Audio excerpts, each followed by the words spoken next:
And I've decided to collect them all and put them in this book and give people a real guide, a playbook, if you will, on how they can distance themselves from the stereotypical salesperson that most people can't stand and don't want to be around and become the salesperson people love.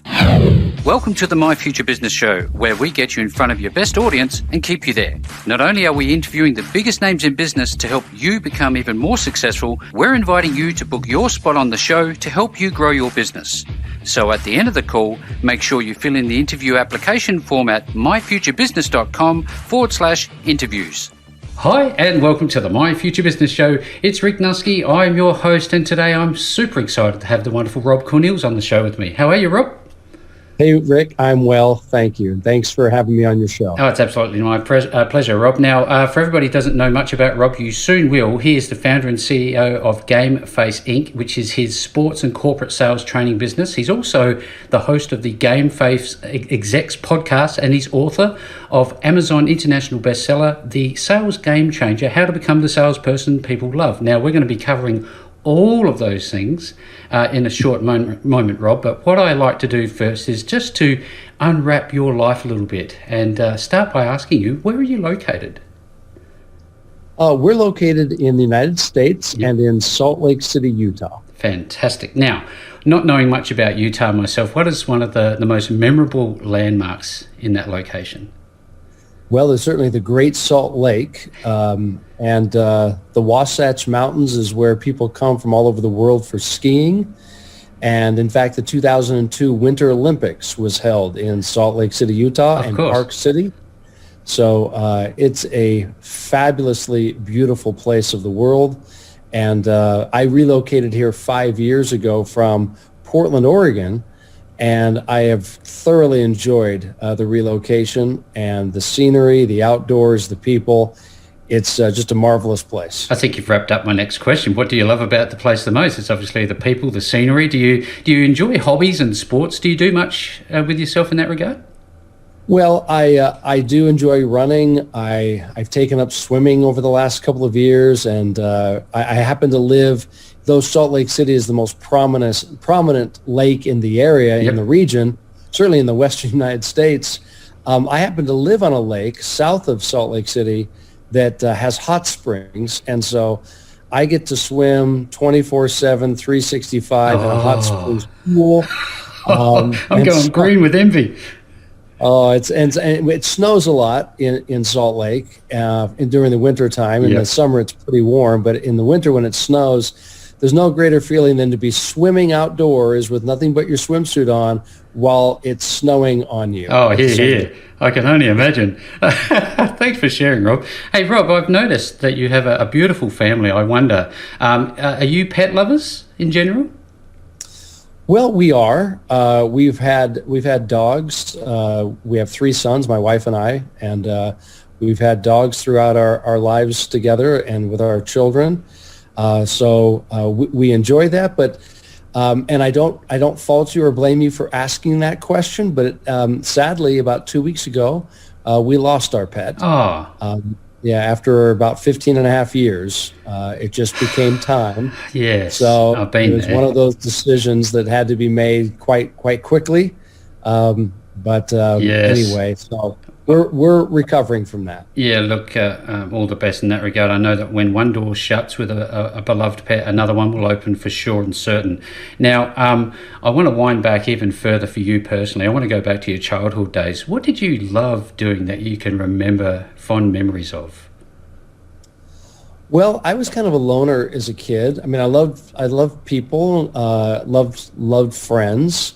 But I really enjoyed alone time. Yeah. And one of the things that I've recently been reading about, and I'll get to that question, but one of the things I recently have been reading about is the pre-modern age when darkness and silence was a part of everybody's daily existence.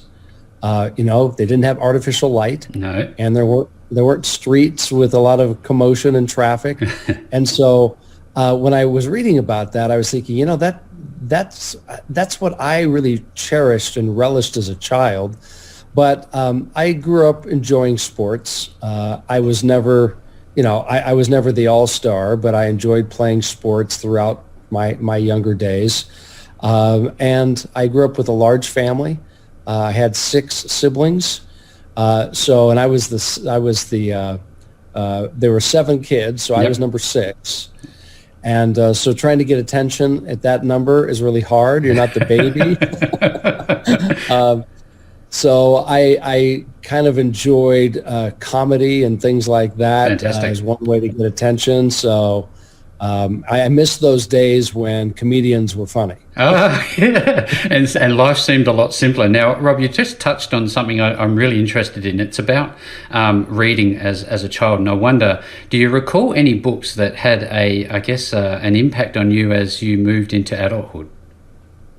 Well, I do read some religious books pretty voraciously, but there was one secular book that someone introduced me to, which I'm sure not all, if not most of your audience has come across and probably devoured as I did.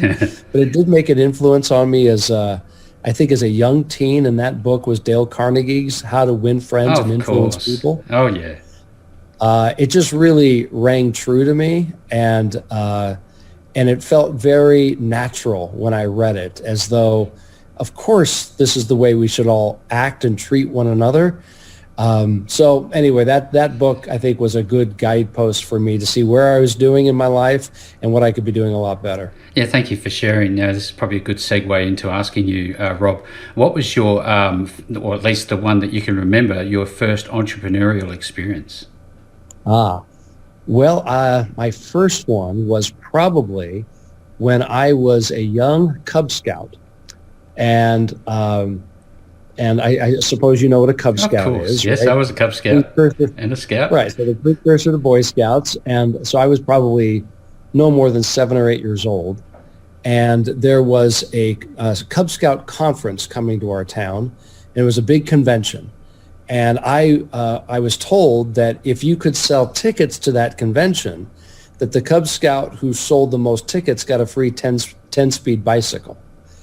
And I didn't have a bicycle, and I thought, man, that sounds really interesting. So I went door to door throughout my little neighborhood and beyond, encouraging my neighbors to buy a ticket to the Scoutcapades, as they called it.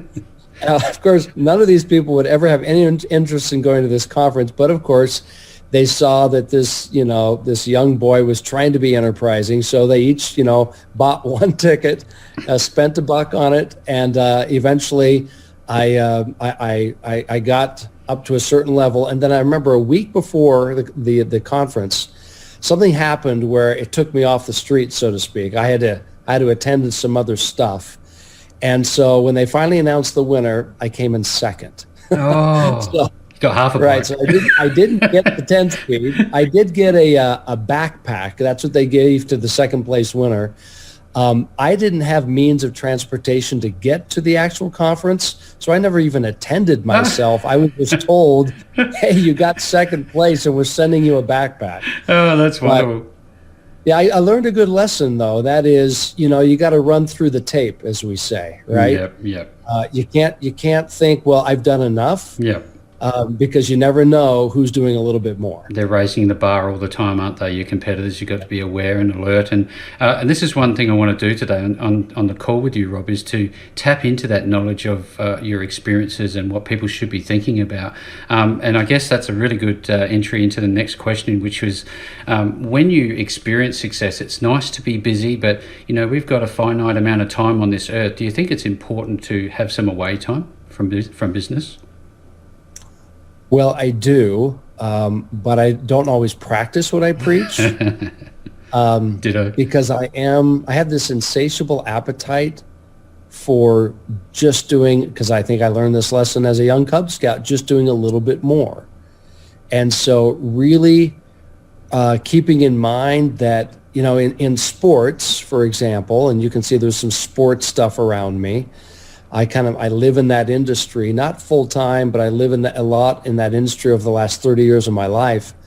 In sports, we have an old saying, which is it's a game of inches, and if you think about your favorite sport, rugby, Australian football, could be, American basketball, baseball, in every game, it can be just a game of inches. 1 inch can make the difference between being the champion and being relegated, to a lower division. And so in my life, because I'm an entrepreneur, I've never had the luxury of relying on a gigantic team or a campus of company divisions, departments, thinking, well, I can take the day off because if I don't perform to my utmost today, someone else will make up the difference for me.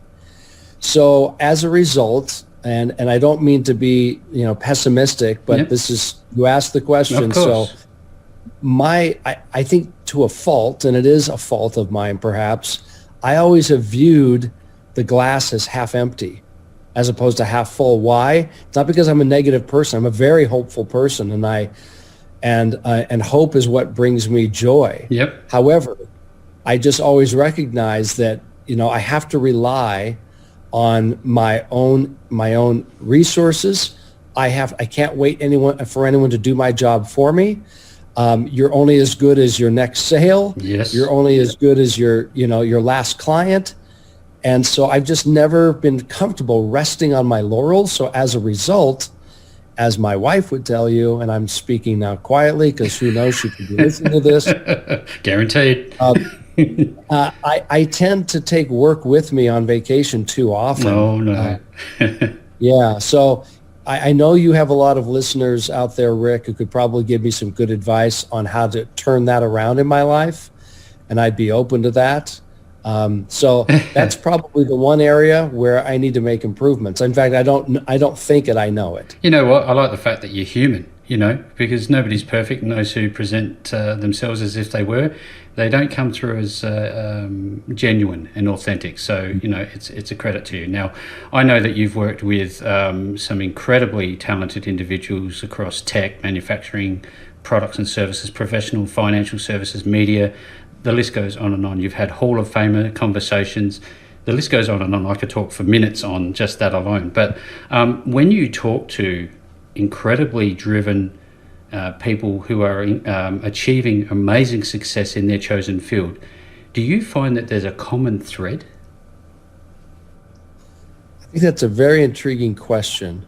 I certainly look for it. And sometimes you can't ever really put your finger on it until you stop and consider it. But I think there is one that at least is attractive to me. There are a lot of successful people out there, but you talked about the kinds of people that I like to hang around, the kind of people that I like to do business with. They're obviously successful people, even though I enjoy mentoring and working with people who are starting their career or changing their careers. But I think the one quality that I really admire and that I want to emulate whenever I can is they have a sense of not only personal and self-awareness, but they have a sense of humility as to who they are. They recognize that, but for the grace, they might be somewhere else. And so they had a break perhaps in life. They were in a good environment, a good situation, or they didn't necessarily have any breaks, but because they were blessed with health, with a good mind, with perspective, with good friends, good mentors, good teachers, they've been able to achieve a level of success. And so that is the one thing that I think when people think of celebrities, when they think of professional athletes, when they think of CEO, business titans, they might think of people that, they kind of they have their driver and they sit in the back of the car driving to all of their appointments and their meetings into their office, reading their newspaper, sipping their wine. That's not the kind of person that I am accustomed to being around. I find people who are human, who are fallible, and who recognize mistakes that they've made in their life or in their business. And they're tremendous at understanding what those mistakes were and then having the courage and the discipline to take corrective action. Humility, courage, and discipline. That's what I've taken away from that little segment there. Thank you, Rob, for sharing. It's powerful stuff. Now, excuse me, I'd love to talk with you about Game Face first and how that came about. I love the name. Why was it that you chose the name Game Face, and how did this organization come around for you? Well, I began my professional career after university. I actually worked in Japan immediately after university in a role that did not relate to my future career.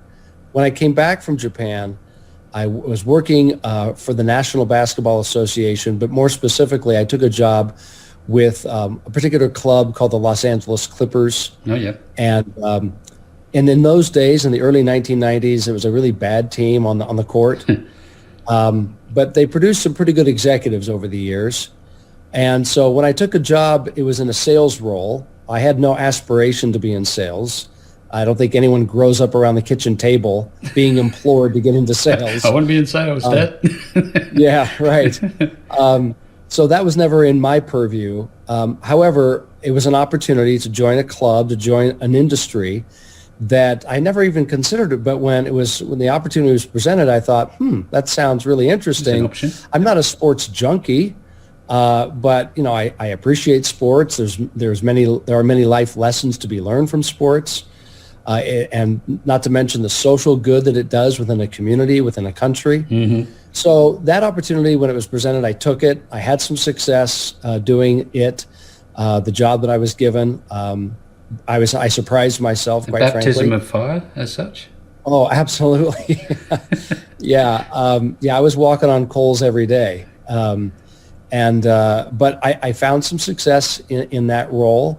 Got some attention, some recognition from it, and then decided to start my own business. And the business was a sales consulting, a sales advisory role, and mostly a sales training role that I would perform for other sports teams who would hire me to come in and work with their full-time sales team. And for those of you who may not be aware, a sports team does have to sell.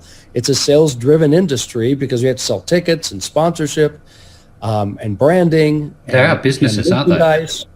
Yeah, absolutely. So when I decided after a few years that I was going to start my own business because of the attention I was getting from it, literally, I was sitting on the floor of my home in my den, and my wife and I were just talking about this new venture that I think I want to start. And as she has done countless times in our marriage, she trusted me and she supported that. And I said, I don't know what to call this thing because I don't want to call it Cornilles, whatever, because my name is hard to pronounce. I think it's not the most attractive name. So certainly not the worst. Well, it may be so, but I thought I want my brand to represent something. When people hear it, hopefully they know instantly what it means, right? And they get an image in their mind. Because I think that's half the marketing is if they hear the name, they go, oh, I know what you do, or I know what you're about. And so as I was thinking, athletes, because I'm working mostly in those days in the sports industry, athletes who are really professional, who are disciplined, who are skilled, who have drive, who are determined, who are prepared. That's the kind of business I want to be known for because that's what I'm going to do for my clients is I'm going to help them achieve that same level of excellence. I said, there's got to be a word that sums all that up. And then my smart wife, who's not much of a sports fan back then, she says, game face. Isn't that wonderful? How quickly that can come around. Absolutely. Thank you for sharing that wonderful story. That is awesome. Thank you. I sit here and I think to myself, well, the My Future Business audience are a balance between existing business owners, small to medium-sized ventures and the likes, and they're looking for insider tips and tricks. And I think on balance, we've talked about humility. We've also touched on the concept of failure. I'm wondering if you could share with us what you've learned from failure yourself. I've learned that, ultimately, it's me. Mm-hmm. I'm responsible for my own failures. Yeah.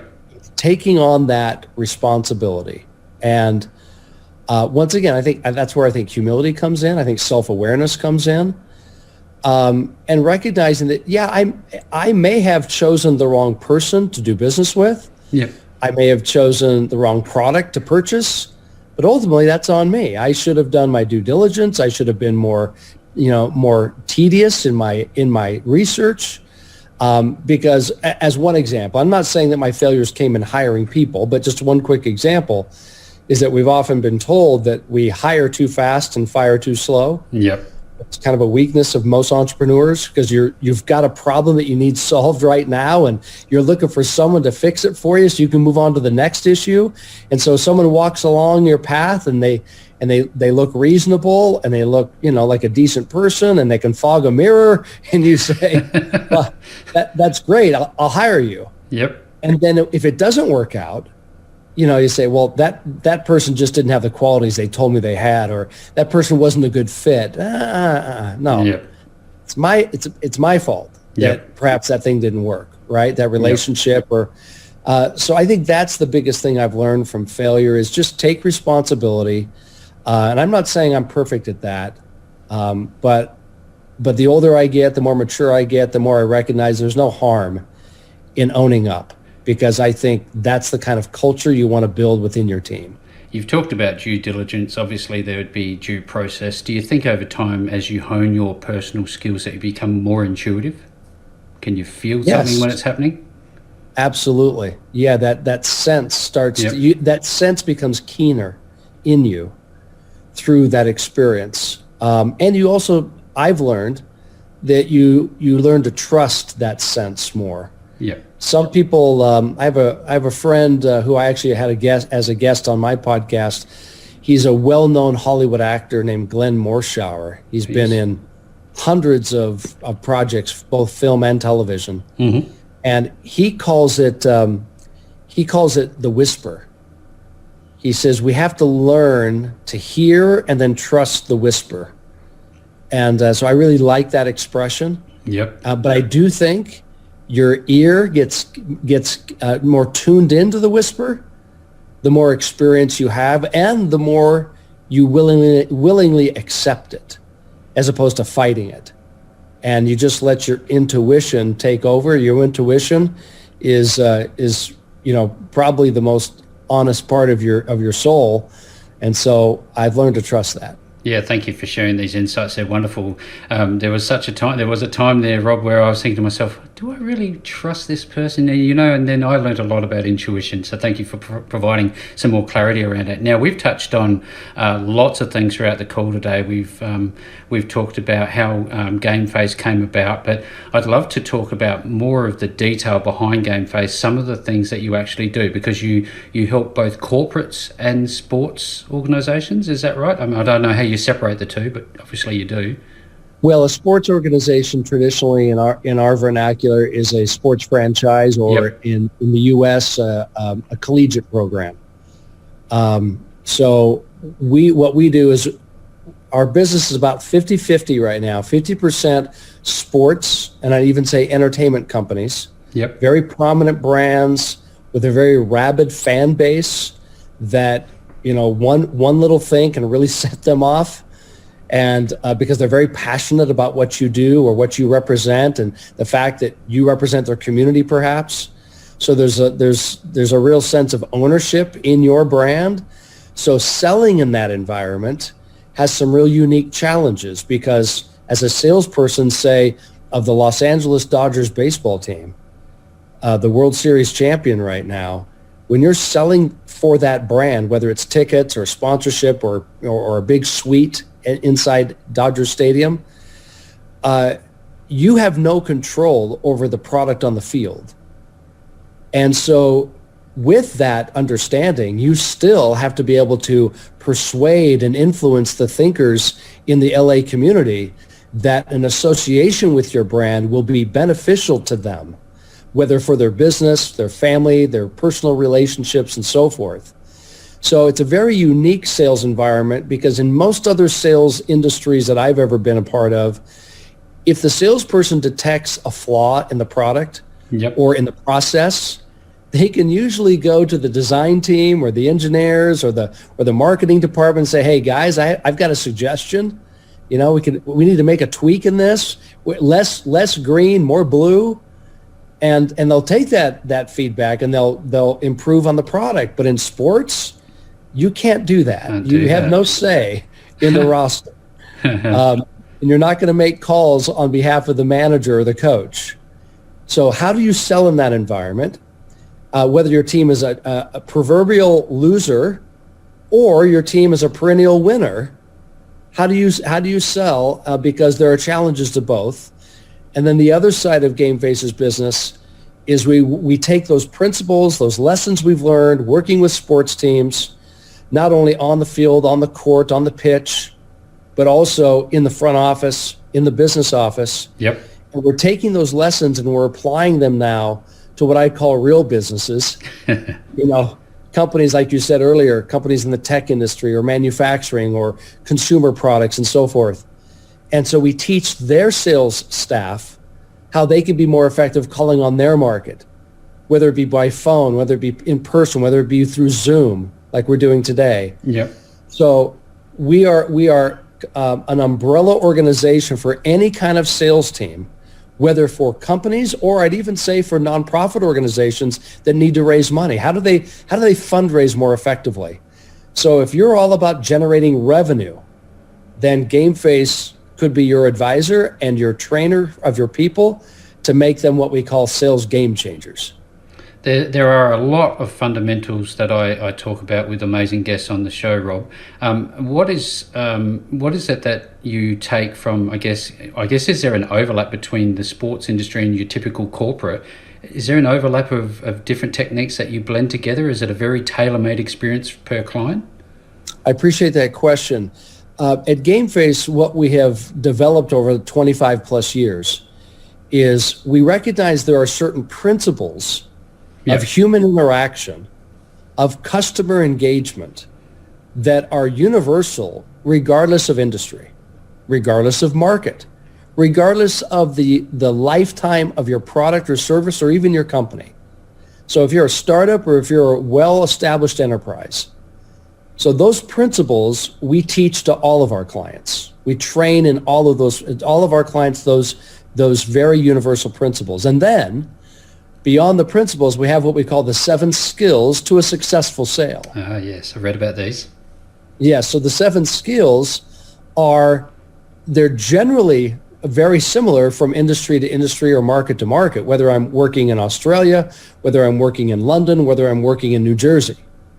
However, the application of those skills has to be adjusted, tweaked because of the nuance of your industry or your standing in the industry or your history as a business or the newness of your product. And all of those factors go into our consideration when we come into your organization and provide you that very customized training program.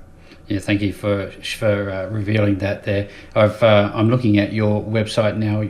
There's a lot of content there for people to get a bit of an idea of the types of organisations that you're working with. Anything from PGA Tours through to ESCO Corporation, tennis associations, and the list goes on and on. Now, I want to talk about your book.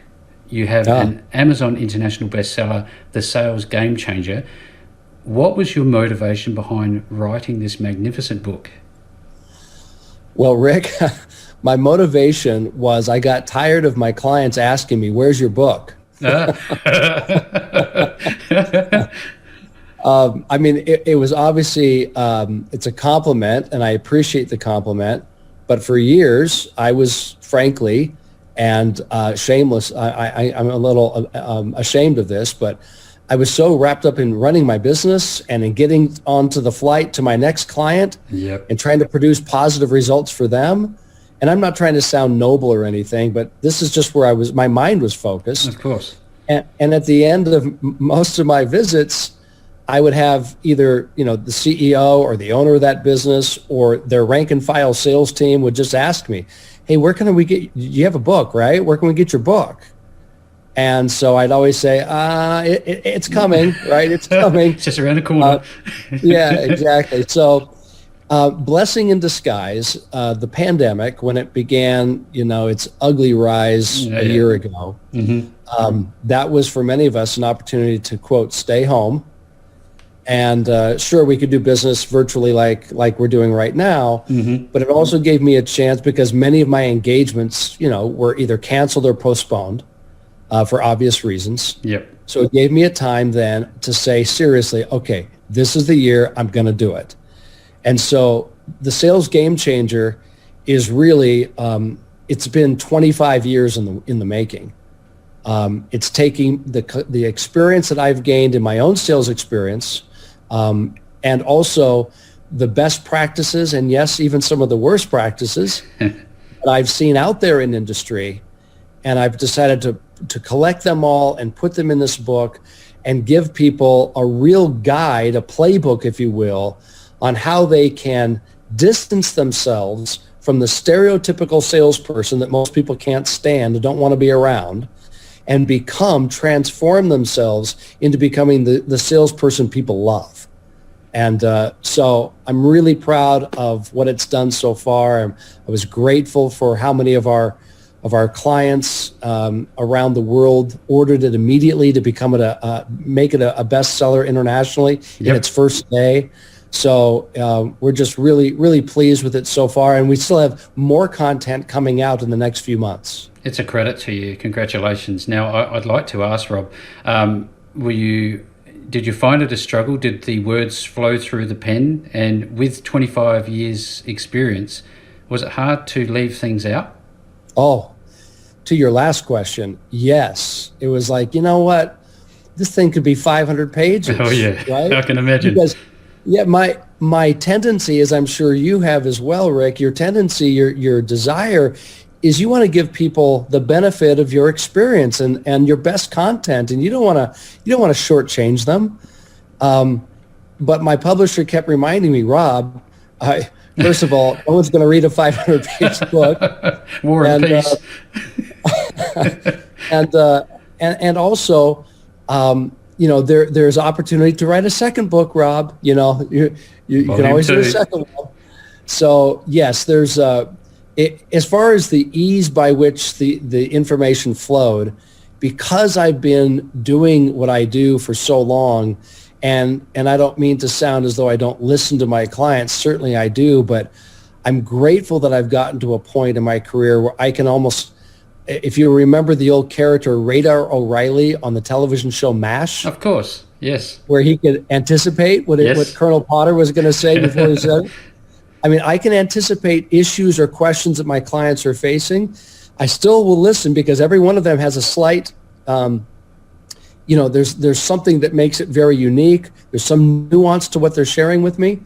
But anyway, because I've gotten to that point in my career where I can almost anticipate the information as I wanted to share it came quite quickly to me. And so it was written quite fast once I finally found the time and the energy to sit down and get it done. Thank you for sharing, because I know that there are a lot of aspiring book authors that struggle through this process. So it's wonderful to have people on the show who have actually walked the path before them. Now, I know something else very exciting is happening for you in terms of your masterclass. Tell us a little bit about that.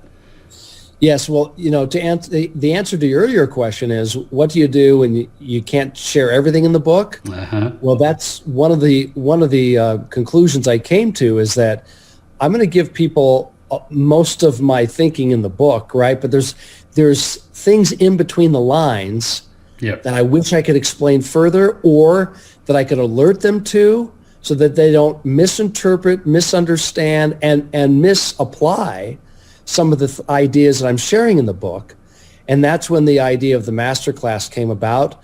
We decided as a staff that we need to give readers who are really serious about becoming the salesperson people love, give them a chance to go deeper into the content and allow me to be their personal coach as they're working through that process. And to kind of give them a little bit of a heads up as to what's around the corner, or what's beyond the fog, if they're in a situation right now in their career or in their occupation as a salesperson where they don't quite know how to handle a particular situation, or they're anticipating a huge objection, or they don't know how to call on a certain individual that they know could make a big difference for them and their business. So those kind of personalized questions are all handled in the masterclass. Yes, that's wonderful. I'm sitting here very excited trying to keep myself in control, thinking to myself, well, how do I get my hands on this wonderful book for a start? But more than that, when people want to reach out to you and see if they're a good fit for you, where do they go and what is the process? And also, where can they, obviously they can find the book on Amazon, but can they get it through GameFace directly or? Well, right now, Amazon is the best way. However, I would encourage them to go to a dedicated website called the salesgamechangerbook.com. The salesgamechangerbook.com. You'll learn a little bit more about me, about the process of the book coming out. You'll be able to order from that site. It will take you to a special link on Amazon. You'll also find that we are, in addition, within the book, we've done something that I think is quite unique. And that is, and you have to understand, again, my nature is I'm a coach, I'm a trainer. Yep. And so when I was writing this book, one of the things that was bothering me was that I was thinking, I want to have a touch with the people reading this book. I want to be able to interact with them. I don't, as an author, I don't want to just give them, here's a two-dimensional piece of, or document, do what you will with it. Yeah. I want to get their feedback, and I want to help them really gain comfort and confidence in the material. So what we've done, at the end of every chapter, we've included a link to a video where I talk about that content in a little bit of a deeper dive. And I even will test the reader, if they want to take the test, if you will. Yep. I challenge them with a couple of assignments or exercises to see if they're really understanding and then ultimately mastering the content. So all of that video content is found once you get the book. Is it part of the book sale? Yes. So the book is out right now on ebook, on Kindle. Mm-hmm. The hard copy is coming very shortly, in a few weeks. And we're making improvements already from the Kindle version. In the hard copy version, we're making some improvements that I just insist on. And so in either version, whether it's the ebook or the hard copy, you'll get access to that video content, that bonus video, if you will. Yep. And that's not even talking about the master class. That just comes with the purchase of the book. I love what you're doing with the book. You're with your masterclass. You're essentially removing the need for interpretation of the written word. You're creating relationships. You're building bonds, and you're helping people beyond, I guess, the pages of the book. And it's a credit to you. Now, for everybody's on the call, I'll be making sure to give you all of the links that you are going to need to get your hands on this wonderful book. But when somebody wants to connect with you directly, Rob, where will they go? Well, certainly go to our website. And you can find information on that. But Rick, I anticipated you might ask me that question, and I got approval to give out my email address. Okay. To your audience. So if they'll just email me at RYC, those are my initials, RYC at gamefaceinc.com, gamefaceinc.com, and let me know that they're a listener of yours, that they follow you, and they can put that in the subject line if they want, and I will make sure to get back to them as fast as possible, answering their questions, giving them additional information. If they need to talk to another member of my team, I'll make that introduction, but I would hope that I could be able to speak to them directly, either through email or through phone or Zoom. And the other thing that we're going to be doing with our masterclass, those who enroll, when we announce the launch of that, which is coming soon as well, we're going to introduce masterclass registrants to our network of people that we're working with. And I'm not talking about for job placement. I'm talking about networking with people of similar mind who want to also, like you, want to continue to hone your craft in this industry.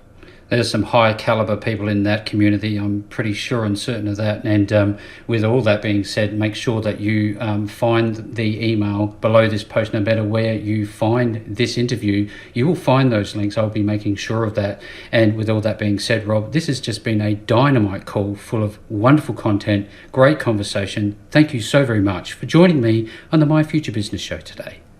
Thank you, Rick. It's been a pleasure visiting with you, and all the best to you as you continue to make an influence on others. Thanks for joining us today. If you enjoyed the call, Then make sure to subscribe, leave a comment, share us with your friends, and book your spot on the show at myfuturebusiness.com/interviews. And if you're looking for solutions that will help grow your business, then visit myfuturebusiness.com/shop.